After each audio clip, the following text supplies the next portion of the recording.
Hi, I'm PJ Kwong for SGS Live. And in today's session, we're going to be talking about a topic that is top of mind for most, whether you're in business or not, and that is cybersecurity, the shifting sandstorm. Let's face it. In today's world, with modern technologies, we are overrun, whether it's at work, rest, or play. And with this evolution, privacy, information security, and cybersecurity concerns have become increasingly more important topics, especially with the threats posed by hackers. We need to understand how to best protect ourselves and our information against these threats. So, let's talk about it. In today's session, I will be joined by three SGS experts. And in a bit of a change, I'm going to be speaking to them one by one. As always, there's going to be a Q&A at the end of our interview segment. And if you have any questions or comments, feel free to leave them in the chat window below. But for now, let's get started. I would like to welcome my first guest, who is responsible for cybersecurity and operations in Asia with SGS Brightside. Welcome, Kaifan Chang. Hi, PJ. Hi, everyone. Very nice to be in this live event. We had It's some so great hiccup, to but have I you. think it's great. I think so too. Tell me a little bit about yourself and So Brightside. I'm Kaifan, and SGS Brightside is a security evaluation and certification lab that has been in this field for more than 35 years. So we've been doing all kinds of device security evaluation, from IP to silicon to platform to OS to a device to big systems to military things. So anything that contains security functionality, we are able to evaluate it and help our customer to get certification. And last year, we were acquired heavily by SGS. Now we're a big family, and we hope we are completing the lost puzzle in SGS to offer a complete security evaluation and testing certification service. Amazing. Okay, I want to focus in for the moment, though, on cybersecurity with business in mind. Can you tell me a little bit about what we're going to be talking about? So I think it's really great to first define what we are talking about. And when we say cybersecurity, and to be relevant for the conversation today, I will say, for me, cybersecurity will mean the security for devices or systems that are interconnected or connected to the internet. So that's cybersecurity for me. Okay, well, let's focus in a little bit now that we understand what we're talking about with cybersecurity. Let's talk a little bit about the risks. I guess in this interconnected world, risk is something we have to think about. So, how prevalent are the risks? What do we need to do to sort of like mitigate them? And can you be specific about what they are? Yes, when we talk about risk, it's a very important aspect of cybersecurity. Actually, it's not only security but safety, because what we want to avoid is that the risk is so big that we are suffer from that. And risk can be very different. If we're talking about an automotive, a car, or we are talking about medical devices, if I can stop your car when you are speeding, or if you are in a suburban area and I start to accelerate your car contactlessly or wirelessly, that can cause really serious injury to yourself or even the people around you. Or when we talk about medical device, if I'm able to hack wirelessly your pacemaker or things like silicone pump that are implanted in your body, then I can give you a lethal doses of medicine or insulin so that you can get into a shock. So the risk is really ranging from killing you or life threatening to something like what we see a lot with the contactless connected doorbells, connected IP cameras that can be hacked and show your living room, how you are with your loved ones, or even your private images to the world. So it can be really diverse, and those are all the risks that we are facing when the devices are more connected. It's interesting when we think about this interconnected world and cybersecurity. I mean, who would have thought about the pacemaker? Who would have thought about, the doorbell? We think, how, how really, important should security be? But I guess it really is. So let's talk about liabilities and vulnerabilities. Can you give me some examples of those? Yes, for liabilities, I think it's a really serious issue for especially business, because if we take some examples as GDPR, GDPR is about your general the protection of your personal data, and we all see that many companies are fined billions of dollars already because of the leakage of personal data. But how did that leakage of personal data come in place? Mostly through cybersecurity attack. And the GDPR, they will also look at if you have done all the best you can to avoid this kind of situation or to limit the data that is leaked. And if you don't do sufficient work on that, and if you don't pay attention to cybersecurity, you might be fined for a lot of money, and also you'll lose your reputation to your customer. That's a very serious issue. If we look at the device side, we all have seen that the cars, like hundreds, thousands of cars being recalled because of some brake system, and then we can see what happened to Tesla with some issues in their software.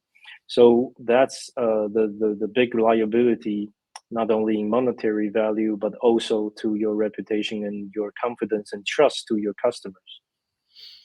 There's a reason we call it the shifting sandstorm because the ground is always moving beneath you. So, I guess if you were to give some advice or some comments on why companies should be thinking about their security today. I think it's three different things. Always we say they are three value proposition for security evaluation. One is that you want to prove that your product, your services are more secure than others, and that gives you a competitive advantage than your competitors. The second is to have compliance. So this is mostly the strongest point. If you need certain certification or pass a certain evaluation to be able to sell your product and services in a certain market, then you need the security evaluation. And the third part is liability that we just talked about. You want to have third party companies that have look at your solution and then say this is good. So at least you have done the things that you can do to make sure that your solution is state of art and taken a look at by a trusted third party such as SGS. If we consider these value propositions, um, it is very important to see the first is the compliance.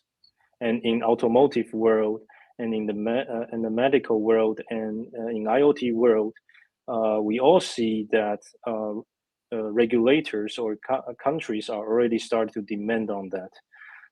For example, for automotive, I think this year you have already have cybersecurity ready for all the new cars you are creating or selling. And in 2024, you need to do that for the all the all the existing cars that you're selling. And that's the UNECE R155 and 156 regulations. And for IoT devices, already in Europe, we have something called Radio Equipment Directive, which is permission to go into the European market if your product is connected to the internet. And that will be mandatory. The security part will be mandatory for at 2024. So those are the real things that you have to comply if you want to keep selling your product. And if it's 2024, then probably you have to do something or be ready about a year ago. And if we see all the past projects that we've been doing, a lot of company didn't even think about cybersecurity when they are doing their design. They might think, in 2024, then it's 5 generation later of my product. But actually for security, you have to think about it now and looking at your design and start to have security by design in your product. And the best way is to start today and ask a lab, a security evaluation lab, to look at your solution and start to tell you to do a gap analysis on how far you are from those regulations. And it's really not too late because we see that company really needs 1 or 2 years to change their process and their device and design to comply to security regulations. You know what? You're saying a word that is very interesting to me, and that is regulations. So I know that across the world, in different regions, different countries, there are different mandatory regulations. But my question is there a common thread that ties all of these regulations together, that ties all of these ideas? And what are those common threads? Yes, luckily they are, and I'm glad that people do not want to invent the wheel every time that they see a problem. But it is scattered. If we look at IoT security regulations, we can see more than 500 security regulations or requirements related to IoT, whether from countries or from industries or from a certain company. And although they are all different or required by different scheme or certification body, we can see common threads between all the requirements. For IoT device, I think the base is the ETSI EN 303645 requirements, and we can see like Singapore or other countries, India, they are all building their IoT security requirements on that. For medical, we have something international called IMDRF, and we can see that American FDA, the Chinese NMPA, or the Korean and Japan regulations to also be built on top of those things.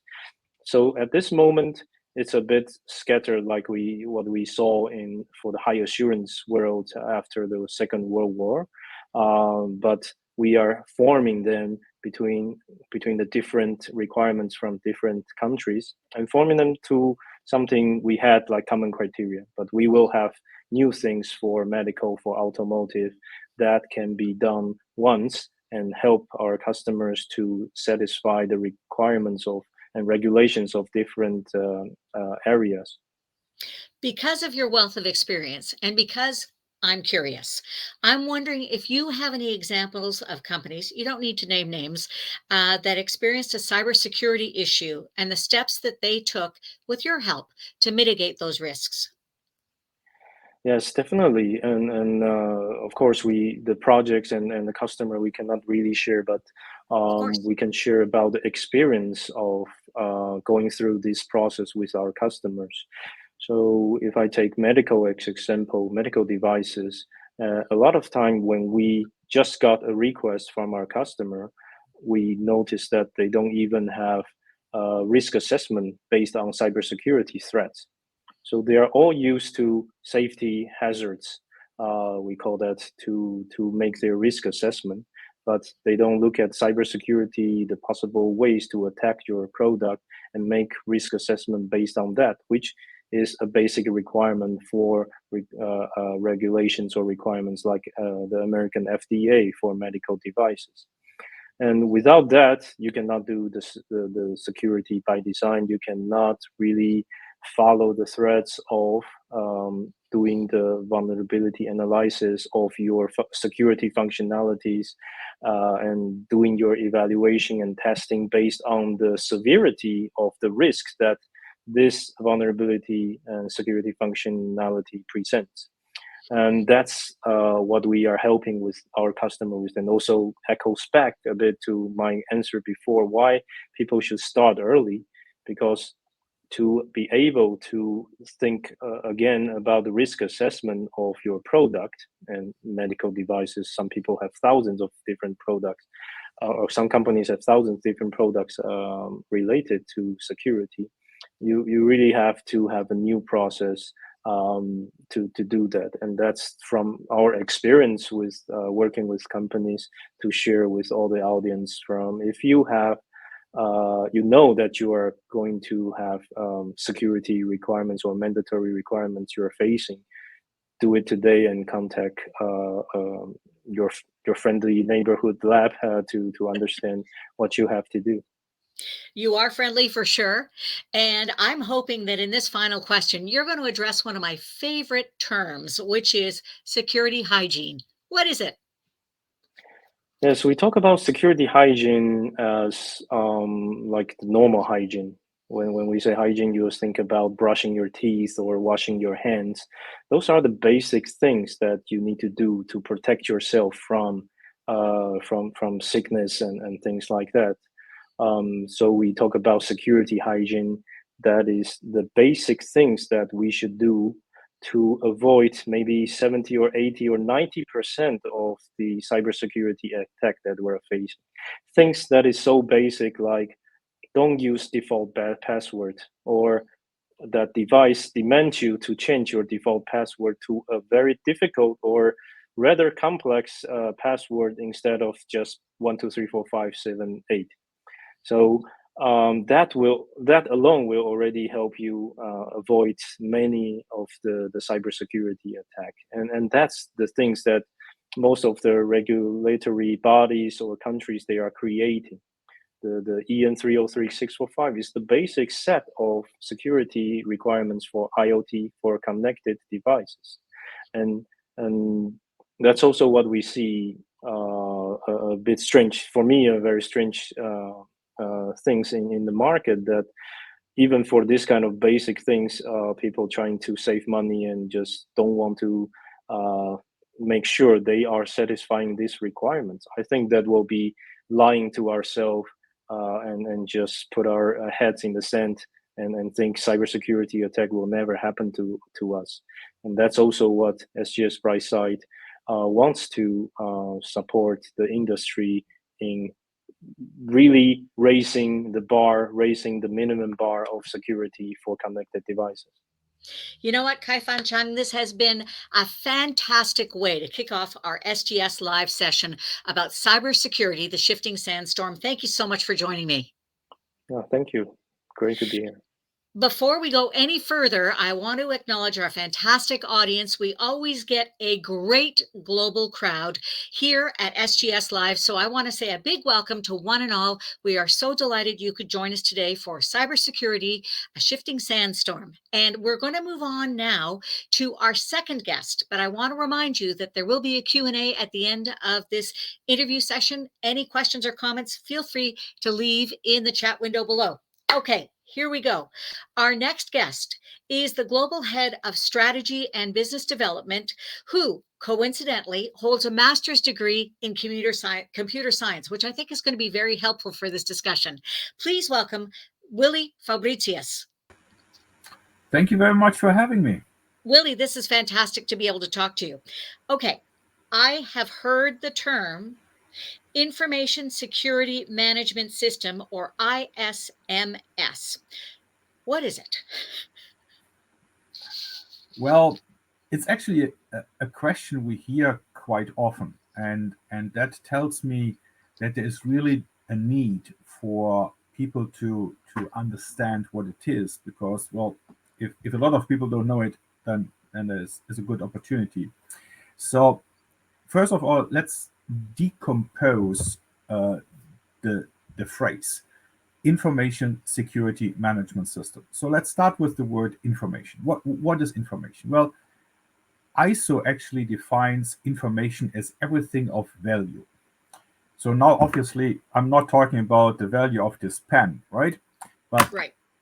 information value. So if I have a recipe, if I have an IP address, if I have an email address, that information has value to a certain degree, of course, right? So it's really about protecting everything with regard to information we have. And then the portion of the management system is, well, a management system is actually a, a set of rules and regulations. Many people say a management system is a governance system, a system that allows an organization to have repeatable, consistent processes. So, information security management system is a management system that allows an organization to have solid governance to ensure repeatable processes in order to protect the information they have. Okay, so along those lines, can you please tell me why an organization would implement an ISMS? There are a couple of reasons why an organizations might do that. A, very simple. They are requested by their customers to do so. Okay. And why would customers require their suppliers to do that? Well, it's about assurance. Okay. Yes, every organization has hundreds, if not thousands, of suppliers. So, which organization has the resources to really assess the information security posture, the information security um, level of maturity for all of their hundreds, if not thousands, of suppliers? Well, honestly, nobody. I mean, even the biggest companies in the world, and I have no problems mentioning names because everybody knows them, like Apple and Microsoft, they don't have enough resources themselves to Hmm. assess the thousands of suppliers they have. So they have a fall back onto this notion of, well, if there is an external party that can assess our suppliers' information security management system to some kind of a standard, then that's good enough for us. So there comes then this certification of the ISMS. There comes then the notion of the ISO 27001, which, by the way, has just been updated yesterday. So we are now on the third edition of the standard. And obviously, in the interest of full disclosure, I need to admit I'm a little bit biased because I'm sitting on some of those committees writing that standard. So it's very, very close to my heart, and I'm in that field for the last, I don't know, 25 years or so. But fundamentally, an implemented and later on then certified 27001 management system provides a certain level of confidence, assurance to the organization's customers. And last but not least, to the management team, to the board of directors. At the end of the day, I think everybody on the board level is now, I wouldn't say paranoid, but at least uh, knowledgeable of the fact that cybersecurity and information security is paramount. So the board people will then obviously ask the people in the company, how are we doing? Where are we? Are we okay? Well, trust me, if you just say trust me, it's not sufficient. So, I mean, it's much, much better to go to an outside party like SGS as an accredited certification body, assessing your ISMS, assessing your governance system, and then, well, document that on a certificate that you then can share with all interested parties. Okay, Willie, I you said a term that I'm not sure I understand, and that is accredited certificate body. First of all, what is that, and how is it of benefit to a business to be engaged with such a body? Sure. Um, I like to speak in examples. Okay. Let's say, PG, you and I come up with this great idea to go to a restaurant and have dinner together. And then we say to the restaurant, good stuff. Well, how good is that? I mean, are we really experts in assessing the quality, the safety, the food safety of a restaurant? Maybe, maybe not. But Okay. frankly speaking, you and I are not known in the industry as food review experts, restaurant review experts. So if we say that, frankly speaking, it has no value whatsoever. So the question is, what is the value of the certificate if it comes from PG and Willie? Nil, nothing, absolutely nothing.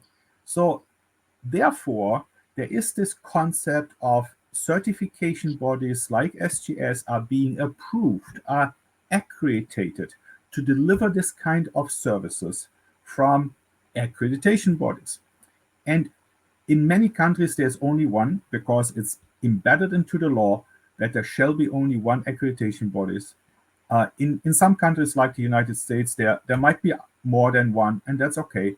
But at the end of the day, it's this oversight body, the accreditation bodies, accreditated certification bodies, which then in turn give the certificate, assess the organization's management system, and then issue the certificate if all the requirements of the applicable standard have been fulfilled. Now you say there's accreditation bodies, so that there's one in Germany and one in the UK and one in Japan. How does that work? Well, they are coming together on what is called the IAF, the International Accreditation Forum. And all these accreditation bodies from the different countries have mutually recognition. That means that if, let's say, you're in the United States and you go to SGS, and SGS is accredited by the American national body, accreditation body, then how can I now go to Japan and say, well, I'm accredited by ANLB or SGS and blah, blah, blah. Well, there is that mutual recognition. So in other words, if you go to an accredited certification body like SGS, you get a certificate, and on the certificate, you actually have two logos from the CB, the certification body, as well as the AB, the accreditation body. And if you have that, then you can be sure that this certificate has value. If you don't have a logo from an accreditation body on your certificate, it's like, I just printed it out on my printer. Here we go. Which is where our restaurant reviews come from, right? Yours and mine, exactly.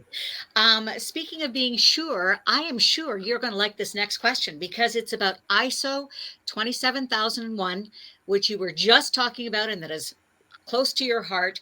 Can you tell me more specifically, what is it and how has it evolved? Yes. It started many years ago, 17, 18, 20 years ago. There was that recognition that information is getting more and more prevalent and needs to be protected. Then there was a national standard in the UK, a British standard 7799, which then evolved later on into the first ISO 27001 system or standard. And as I, happily shared with the community, was revised, and the revised standard was published yesterday.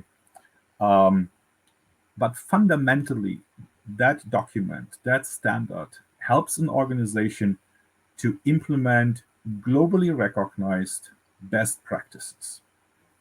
And it starts actually with very simple questions like context of the organization.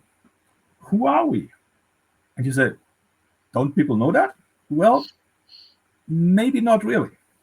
Because part of that question, who are we, context of the organization, is establishing the expectations and requirements of interested parties. And I would like to emphasize, interested parties is not just customers. It's stakeholders, it's shareholders, it's employees, it's board members, it's investors, maybe even our community around us. So once we have established the requirements and expectations of those interested parties concerning the information we have and the kind of information we need to protect, we then can do a risk assessment in terms of what is the chance that there is some kind of confidentiality issue with regard to that information. Is it possible that the information is stolen, extracted from us, and shared somewhere? Is it possible that somebody hacks our system and changes the values, so the integrity of the data? Remember the example we heard earlier about the pacemaker? That's a classical example of integrity of data. The physician, the doctor, programmed the pacemaker to a particular rate or whatever, right? Or the insulin pump to a certain milliliter per hour thing. And now the integrity of the data is manipulated from the outside so that it's now doing something dangerous. But then there's also the third component is availability. Just imagine you go to your bank's website and you log in and it says, PJ, your account is not available. Come on. Strange. That'd be bad. Log out, log in. PJ, can't find your account. Now your heart starts beating, right? Sure. And if that happens 4 days in a row, you are at the branch. Yeah. you're One day in a row. physically, personally Yeah. going to the bank, right? Yeah. So that's about then availability. So we have confidentiality, integrity, availability that needs to be protected. Once we have identified the risk, then we can identify mitigating controls, mitigating things that can be used to reduce the risk. And I really would like to emphasize it's about reduction of risk and not elimination of risk. You know why? It's because it's the shifting sandstorm, honestly, with Exactly. cybersecurity. So my next question is, and I really would appreciate it if you could sort of connect the dots and tell me how ISO 27001 comes back, into this cybersecurity. How do those two sort of concepts connect? Right. I think this is an excellent question because on a regular basis, people are confused about cybersecurity, information security. What, Yeah. how does this work together? Well, information security is actually the umbrella term that encompasses cybersecurity because, well, we are talking, right? And that's information. Well, the fact that we are using internet connectivity, yes, that's cyber, right? But we could have the very, very same conversation at that restaurant we are reviewing, right? And then there is no technology involved, but information still would be exchanged. So information security is actually more than just cybersecurity. Now, in terms of shifting sandstorm, things change, right? Who would have thought about cloud computing 25 years ago? Who would have thought about Bluetooth 15 years ago? Yeah. And so on and so forth. So technology is changing, applications are changing, application of that technology is changing, and then an information security management system, being the governance system, needs to be updated on a regular basis to address changes. So 27001 once again says that an organization needs to do that pretty much on a regular basis. So a legislation is in place. We identify the legislation as a requirement. Fast forward 6 months later, there is a court that makes a decision concerning that legislation. Well, we need to be aware of that so that we can update our ISMS, our information security management system, to reflect those changes. So a governance system will give the organization the necessary tools to be constantly up to date with their obligations.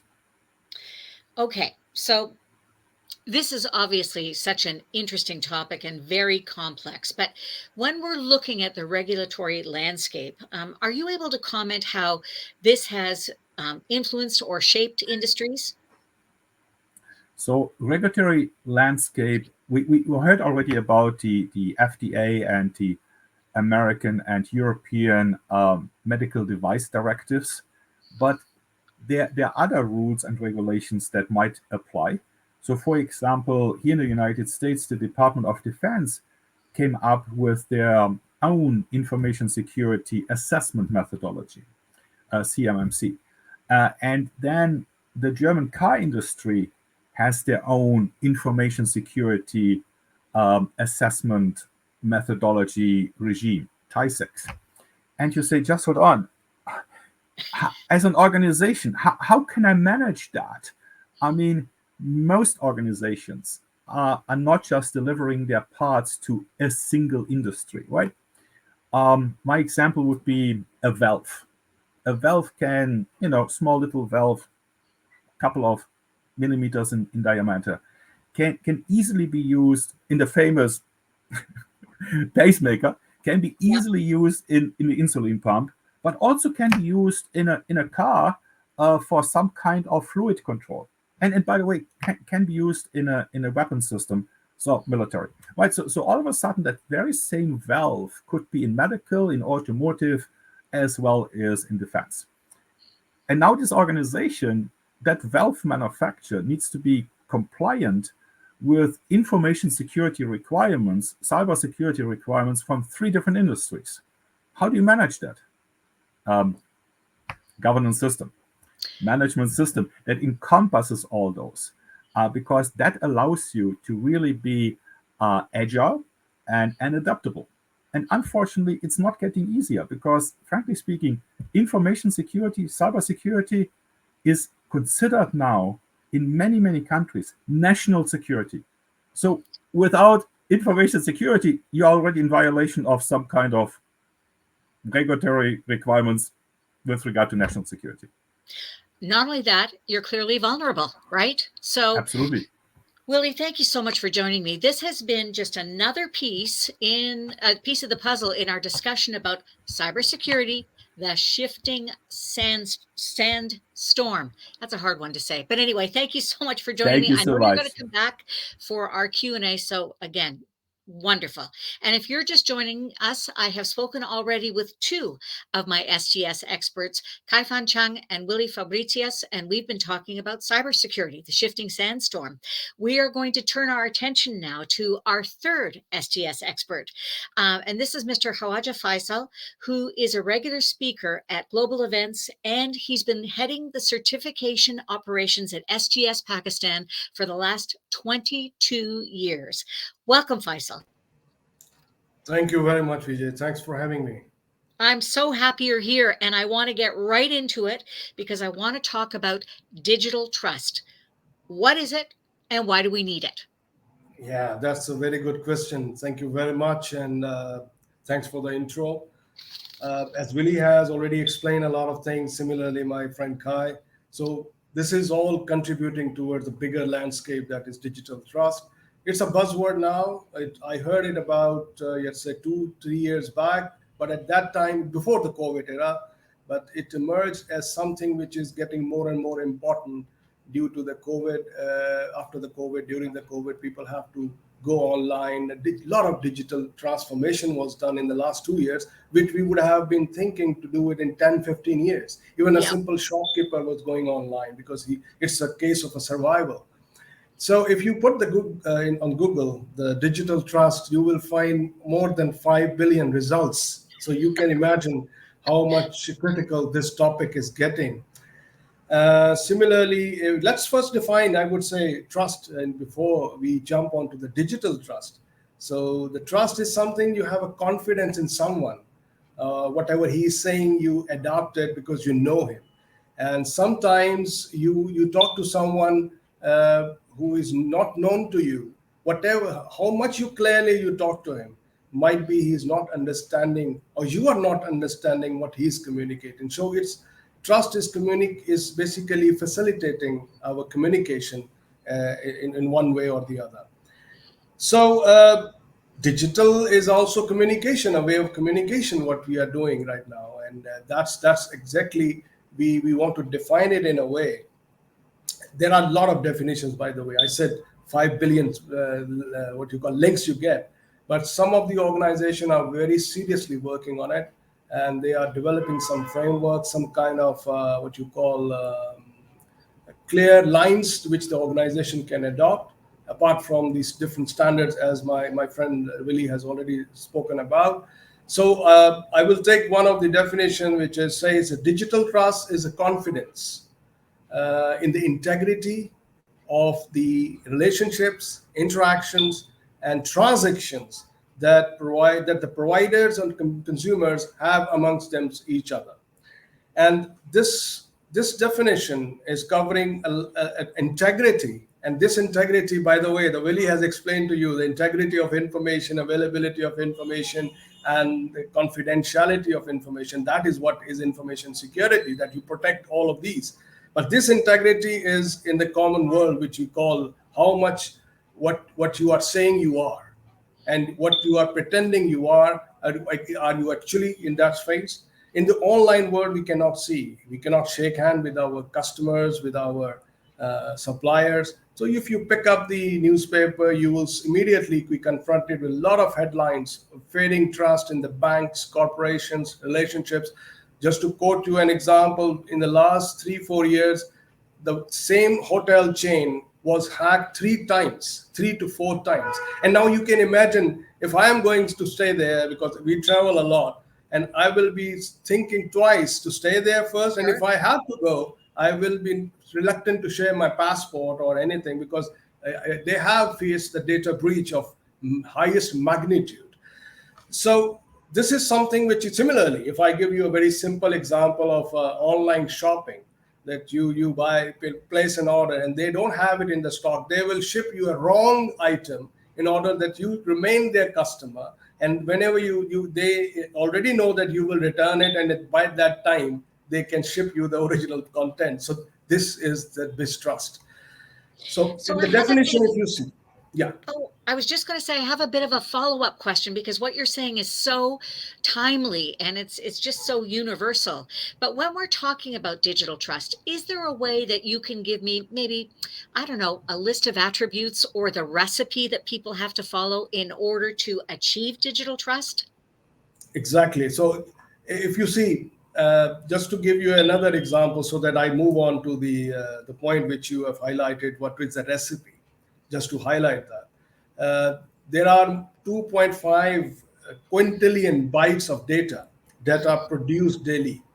Quintillion bytes, which is equivalent to 1 billion gigabytes or 1 million terabytes. By the way, for your audience, you have maximum hard drive capacity in your system for 1 terabyte. So we are talking about 1 million terabytes of data are being posted daily. So you can imagine the magnitude of data we are putting up on the digital world. A single Facebook like will give you an amount of information about your political views. And if someone can see what you are posting on Twitter, on Facebook, on LinkedIn, it will automatically, he can build a profile, and that profile can be used to do marketing, which I believe is some sort of a mistrust, because I'm sharing that information on a website which is trusted to be not sharing it again. Similarly, since you are going into the what you call online business, a lot of things are going online, like telehealth. A doctor can see, can what you call diagnose your symptoms by talking to you on this video call. Plus, recently there have been an operation done by a doctor virtually sitting, and the other doctors were performing the procedure. So similarly, the bank account can be opened on the mobile.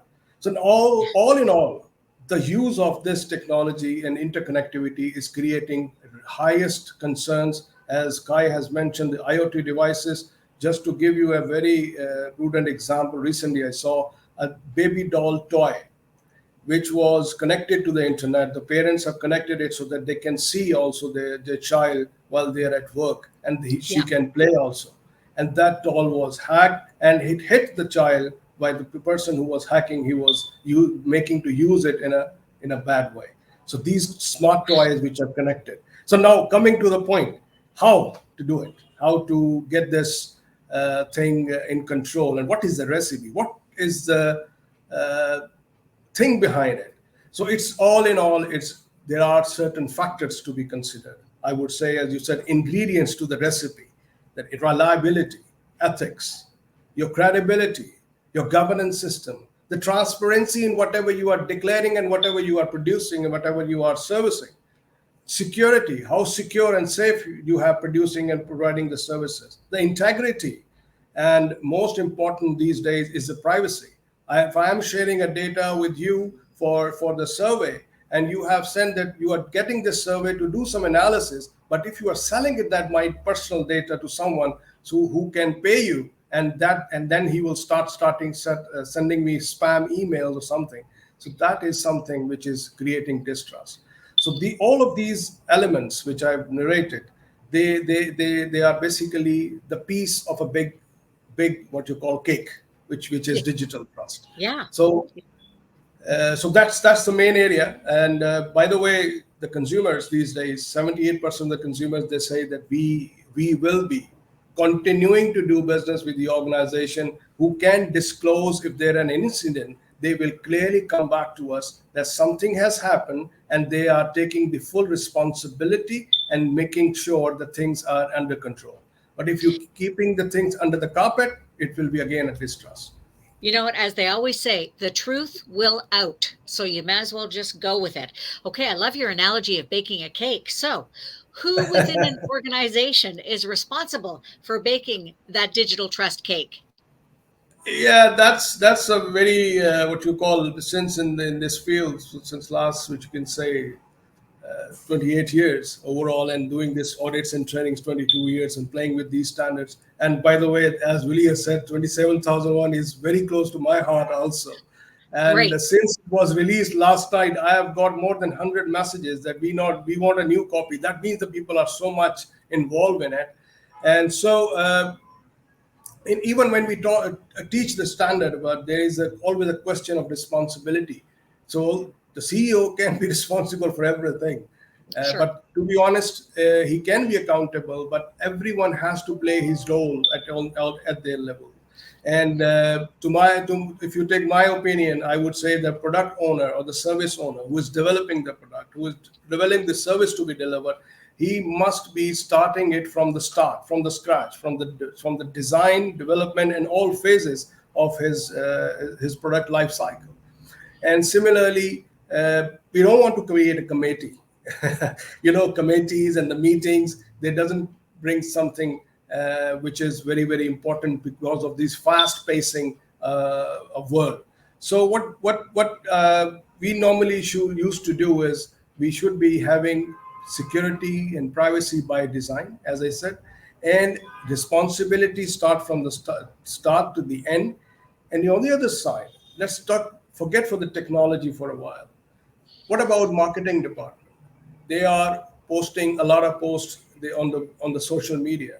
They are developing new brochures, marketing brochures. They need to create a trustworthiness right from the start. What they are saying, they are believing in it. What they are saying, they are doing it. So similarly, the HR, they need to communicate very clear policies to the employees that what they can do, what they cannot do. So all these things combined creates a responsibility at all levels, and especially in the supply chain. Your suppliers who are providing you certain amount of services which you contribute into your services, they also need to be trustworthy, because you are sharing a lot of data with them for your customers. If they are not secure, they will lose data. Ultimately, you will be responsible for that. So I think this is what the responsibility for everyone in true sense. Okay, got it. All right. I want to know, in your opinion, how can digital trust be ensured? And can you give me some examples of the process? And also, let's talk a little bit about standards. What are they, and can they help customers to establish digital trust? Exactly. Very good question, really. You see, the main thing, as I said, all these ingredients which I have described in the last answer, that these can only be coming by having an effective governance system which can govern the whole entire digital trust program. And this covers this robust security, privacy, and risk and assurance systems in your organization, so that you become digitally trustworthy. And I would say that apart from all of these technical things, there are standards. You have seen that Kai has mentioned in the toy, we do as SGS do certifications for the toy, whether they are safe and secure. And similarly, the mark on that, the CE marking, which contributes the security and which gives the confidence to the audience or the consumer that this product is safe and secure. So these standards play a very critical role in establishing all these ingredients. And the most popular definitely is what Willie has mentioned, 27001, the Information Security Management System. And then we have some other standards in the same series, which is talking about business continuity, because everyone in the consumer side, everyone getting your services, he or she wants that you continue to deliver the services in whatever case you are facing on your side. If your disaster is on my side, they must not suffer. So this is what the reliability is. This is what the resilience is. So there are standards which can help you out to plan preemptively something is happening. And by the way, I think the world has known a lot in the last 2 years that what business continuity and resilience is, that you were not prepared. Only 21% of the organization had a business continuity or resilience plan in place. If they had it, only to 10% have tested it preventively. If they have tested it, nobody have taken this scenario into their testing, that there could be such a situation that everyone is locked down and nobody can come to the office and everyone has to go online. So this is very interesting. There are standards and they will help you in establishing all the ingredients. Plus, very important, they will restore the confidence of the consumer into your product, into your services. For similarly, as you when you buy a mobile set, if it is CE marked, if it is certified, you know this is called product certification. At the same time, 27001 and other standards which we are talking, they are system certifications. You have a system which produces consistent security, reliability, resilience, and at the same time the quality of service which you are delivering. So that overall makes and ensures that the confidence of the consumer is there. And by the way, the final words, what exactly it gives you: repeat business. If you want repeat business, you need to ensure the trust is there in all the ways. What you commit, you deliver. And if you cannot, you openly claim, you openly accept and say to the customer. So that's the final word. In so many ways, unexpectedly, the events of the last 2.5 years have really started to push us forward in ways that we did not anticipate. But nevertheless, I kind of like to see it as the silver lining behind all of this. So Faisal, I want to thank you for the outstanding information and for your passion on the subject. It's so exciting. I'm going to welcome back our other two guests, Kaifan Chung and Willie Fabricius, because we're going to have a bit of a Q&A. But before that, what I want to say is, you know what? This has been such great information. And we're going to do a little bit of a trivia question. I'm going to test you guys just a little bit, but you probably already know the answer. I mean, let's face facts. But this is a trivia question that I came up with that I thought was fascinating. So, if I was going to ask you, what is the global average cost in US dollars in 2022 of a data breach for a large business? So answer number one, $800,000. Answer number two, $2.7 million. Answer number three, $4.35 million. So I want to know, what do you think that our audience would have answered? If you've got an audience out there, someone who's watching, I mean, I thought $800,000 was a whole lot of money for a large business to have to dedicate to, cleaning up a data breach. But what do you think a general audience person would answer? I'm going to ask you, Willie, first. I think that the general population would be on your side. Yeah. And would have assessed and said the same thing. But for the three of us here from the SGS side, regardless of the number, we think in scale, right? And going back to that famous restaurant you and I were talking about earlier. With our review. That we reviewed, but now let's say that they have a data breach. Okay, so what kind of information do they have? Well, among others, our credit card information, right? Yeah. So yours, how many guests? Not mine. Yours. No, you invited me. Oh, okay, fine, mine.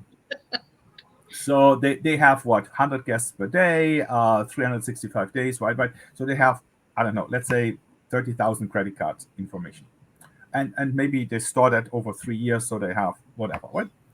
And so they are getting breached, and all that information is being shared on the internet. Well, all of a sudden, they have the obligation to notify the authorities in whatever country they are. They have to notify the customers that the data was breached. And by the way, it's now also required and expected that they do credit monitoring for the next 2 years, which means per person $20. All right, so it's just $20 per person. No, times 30,000. So even for a small restaurant, that could be a huge amount of money. Now, when you say big company, large company, multinational company, sorry, even the 4 million doesn't cut it. It goes easily in the hundreds of millions.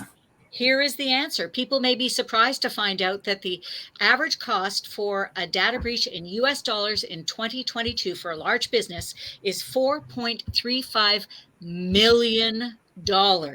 And by the way, that is up almost 13% in the last 2 years. So Faisal, when you were talking about how much more online business people are doing, as a result of what's been going on recently, there you go.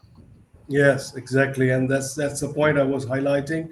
This is the amount which was, and especially during the COVID period, the level of attacks raised, especially for ransomware, 632% rise in the ransomware attack in the last 2 years. People took this COVID information as one of the phishing email, and the Yep. people were going and doing, and they were trapped in that particular. How many people have been facing COVID in US, in Pakistan, in anywhere. So they click on that link, and many people, many organizations I know were hacked, and they were unable to recover. Some very sophisticated organizations, they face a lot of difficulties. Just to give you very simple examples, the security companies which are devising certain security software which we use in our systems to secure ourselves, Yep. and they were hacked, and they used to send updates to the customers regular basis. Those updates were malicious, and the people that trusting them, those organizations was trusting to the supplier because they used to send it, and it was malicious, and they were caught in the ransomware. And now they encrypted the data, they blackmailed them to pay for the ransom, not only for decrypting it, but also that they will not sell it to the black world.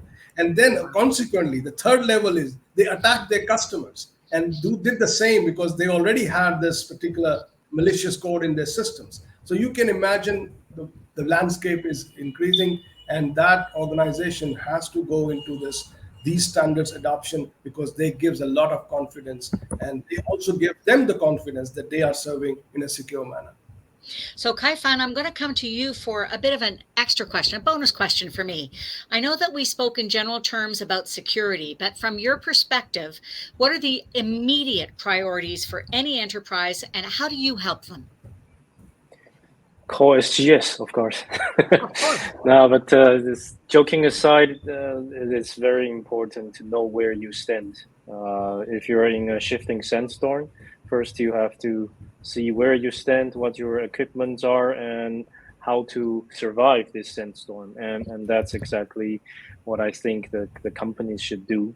They should look at their own practice, looking at what they have to satisfy, maybe in 1 year or 2 years, or maybe immediately, and start to act, start to do something, and not waiting for some big issue happens or the big liability disasters coming your way.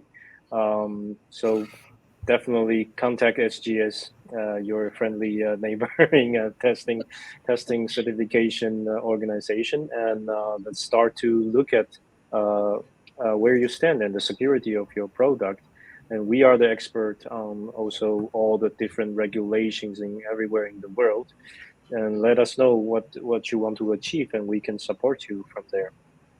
And please understand that this is necessary. It's not optional any longer. It's just part of the cost of doing business. So Faisal, I'm going to come to you for a moment. I want to know if you can share with me some of the benefits to an organization with concerning digital trust. And so let's talk about those benefits, including ROI. Yeah, ROI, return on investment. Yes, this is the Yeah. main question every management wants to know: how much we are spending and what we are getting back. The ROI you have seen. If you are not doing something, you will face 400 million of deficit in one record breach. So, when you deploy a digital trust, the number one is the efficiency. I remember I read a Stephen Covey book somewhere back, The Speed of Trust, and it says that it gives you the speed of trust gives you better benefit in earning the trust of the people and making more revenue, and it is directly linked with the cost. The cost, the more the trust you have, the less the cost and more speed. That means speed to market, speed to go into the field while you develop something. Second is the relationship with the customer. As I said, repeat business, lifetime customers. Everyone will if you are dealing with someone with trustworthy and he felt that you have not ditched him, he will say, hey, you want to buy a mobile, go to this site, go to this website. They offer good services. If you have some problem, they will return it. So as soon as you have a trust, your cost will get lower. This is what this and just to give you an example, the speed of trust, the example given is 9/11. Before 9/11, at the airports we used to pass by security in 30 minutes or 40 minutes, and now it takes around 5 hours. You need to go early at the airport. That was the lack of trust. Before we had trust, and the authorities have trust in the people, but now they have lost it. This lower trust increased the cost of operation, delayed the operation, and the customer are facing a lot of problems. Although one person who could have been a terrorist, but more than billion people in the world are suffering at the airports. And one of them is sitting in front of you. Me too. So, Willie, I'm going to come to you sort of as a final wrap-up question, and I want to turn the page and speak about SGS specifically.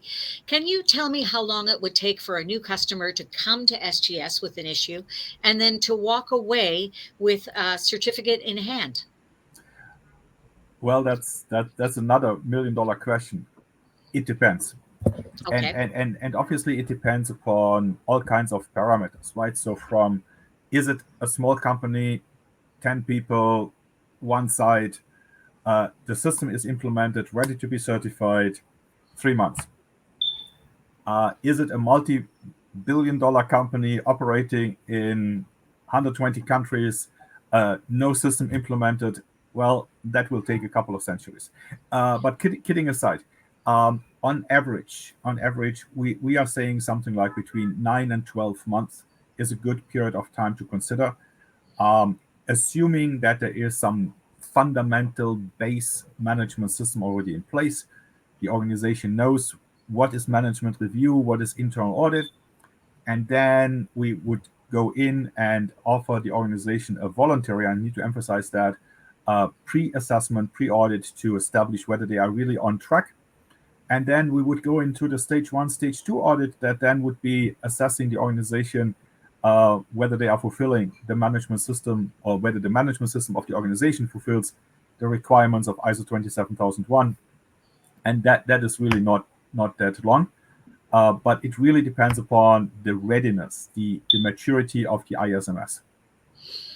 Okay, to my audience, I promised you an interesting and informative and engaging session, and we delivered. So I would like to thank my guests, Kaifan Chung, Faisal Hawaja, and Willie Fabricius for joining me today to talk about cybersecurity, the shifting sandstorm. You've been fantastic. Thank you very much. Thanks, PJ. Thanks, Vijay. Thanks. Thank you. Okay, and to everybody else, I just want to remind you that if you're looking for more information, make sure you visit our website, sgs.com. You can leave questions and comments in the chat below. And we're looking forward to seeing you again on another SGS Live. But for now, I'm PJ Kwong. Thank you for watching. Bye for now.